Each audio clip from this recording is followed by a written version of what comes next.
మరి ఈరోజు ఇంతకుముందు మాధవ్ నాయక్ గారు చెప్పినట్టు సింగరేణి కార్మికుల కష్టార్జితమైనటువంటి ఏదైతే బొగ్గు తీస్తామో ఆ బొగ్గును రాష్ట్ర ప్రభుత్వ పరిధిలోని విద్యుత్ ఉత్పత్తి చేసేటువంటి థర్మల్ కేంద్రాలకు మన బొగ్గు కొనుక్కుంటుంది రాష్ట్ర ప్రభుత్వం. కానీ ఆ డబ్బు ఇవ్వడం లేదు. అదేవిధంగా మన సింగరేణికి సంబంధించినటువంటి మన కంపెనీకి సంబంధించినటువంటి థర్మల్ కేంద్రాలు మనం విద్యుత్ ఉత్పత్తి చేస్తాం. ఆ యొక్క విద్యుత్తును కూడా రాష్ట్ర ప్రభుత్వ ట్రాన్స్కోకు మనం అందిస్తే ఆ ప్రభుత్వము మనకు డబ్బులు ఇవ్వాలి. గత 12 సంవత్సరాలుగా మన సింగరేణికి రావాల్సినటువంటి బొగ్గుకు సంబంధించినటువంటి డబ్బులు కానీ మన విద్యుత్తుకు సంబంధించినటువంటి డబ్బులు కానీ రాష్ట్ర ప్రభుత్వం మనకి ఇవ్వడం లేదు. 1 సంవత్సరము 2 సంవత్సరాలు ఆగొచ్చు మనం, కానీ 12 సంవత్సరాలు అవుతుంది.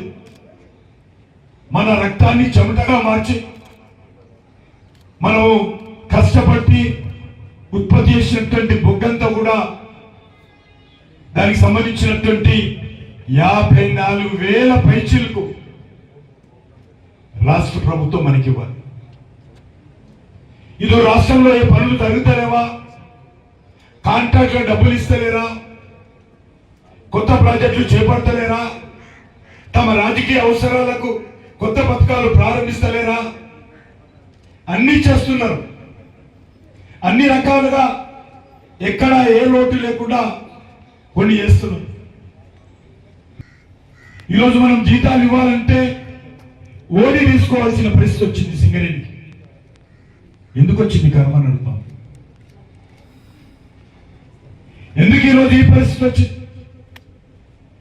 మరి ఈరోజు దీనికి కారణము కార్మికులా, లేకపోతే అధికారులా, పాలకుల? అందరూ ఆలోచన చేయాలి.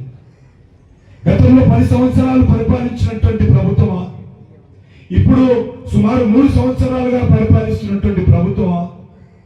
కార్మికులందరూ ఆలోచించారు. నేను రాజకీయాలు మాట్లాడడం కోసం రాలేదు, కానీ నా సింగరేణి కోసం, నేను కార్మికుల కోసం, నా బొగ్గు పరివారం ఏదైతే కోర్ పరివారం అంటారో మీరందరూ కూడా, నేను కూడా ఒక కుటుంబ సభ్యులలో ఉన్నారు. దేశమంతా పనిచేసేటువంటి కోర్లు కార్మికులందరూ కూడా ఒక కుటుంబంగా భావిస్తాను.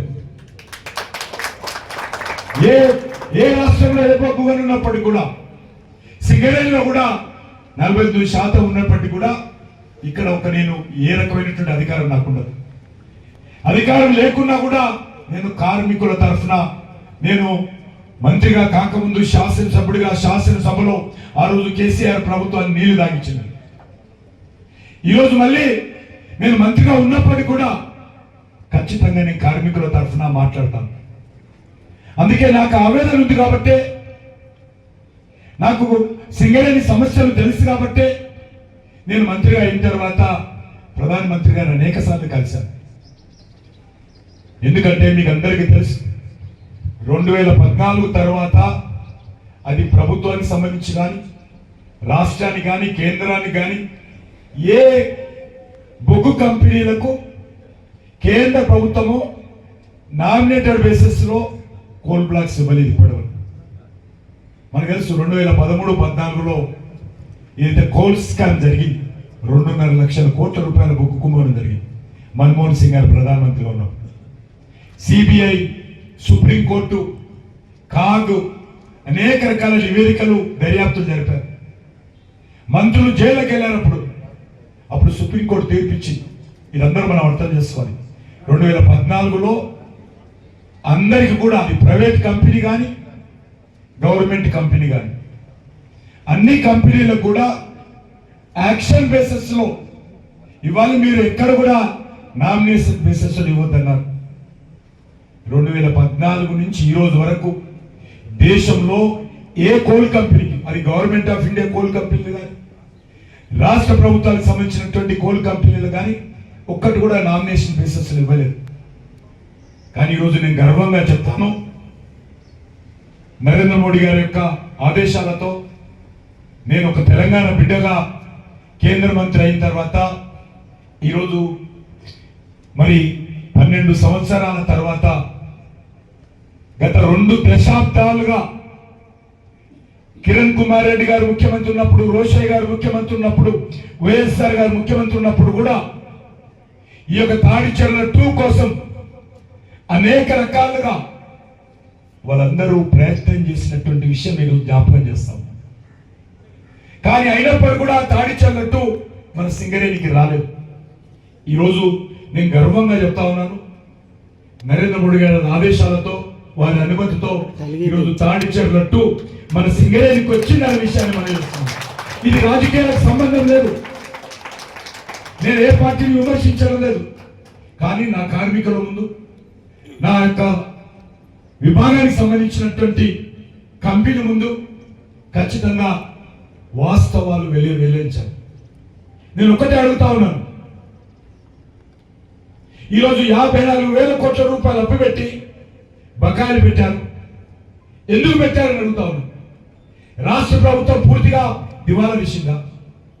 రాష్ట్ర ప్రభుత్వం కాంట్రాక్ట్గా డబ్బులు ఇస్తలేరా? మిగతా కార్యక్రమాలు కొనసాగిస్తలేరా? మరి సింగరేణి కార్మికులకు సంబంధించినటువంటి ఈ 6-7 జిల్లాలు తెలంగాణలో లేవా? ఇక్కడ ఉన్నటువంటి కార్మికుల బాధ్యత మీది కాదా? మీరేమైనా మెహర్బానీ చేస్తున్నారా? మాకు సింగరేణి కార్మికులకు మీరు ఏదైనా సహాయం చేస్తున్నారని అడుగుతా ఉన్నాం. వీళ్ళ కష్టార్జితం డబ్బులు, మన కష్టార్జితం డబ్బులు ఇవి. మనకు రావాల్సినటువంటి డబ్బు మన దగ్గర అప్పు తీసుకున్నారు వాళ్ళు, మన దగ్గర బకాయిలు తీసుకున్నారు వాళ్ళు, మన బొగ్గు తీసుకున్నారు, మన కరెంటు తీసుకున్నారు. మా డబ్బులు ఇవ్వడానికి మీకు ఎందుకు బాధ అడుగుతా ఉన్నాను, మీకు ఎందుకు అభ్యంతరం అడుగుతా ఉన్నాను. కానీ టిఆర్ఎస్ ప్రభుత్వం ఉన్నప్పుడు 24,000 కోట్ల రూపాయలు, ఇప్పుడు కాంగ్రెస్ వచ్చిన తర్వాత అది మొత్తం ఈరోజు 54,000కు పైగా పెరిగింది. ఒకటే కోరుతా ఉన్నాను, తాడిచెర్ల 2 మీకు తెలుసు, ఇది సింగరేణిలో ఉన్నటువంటి ఏవైతే బొగ్గులు ఉన్నాయో, బొగ్గు గనులు ఉన్నాయో అన్నిట్లో అతిపెద్ద బొగ్గు రిజర్వ్స్ ఉన్నటువంటిది ఏదంటే తాడిచెర్ల 2 అని మనం వస్తున్నాం.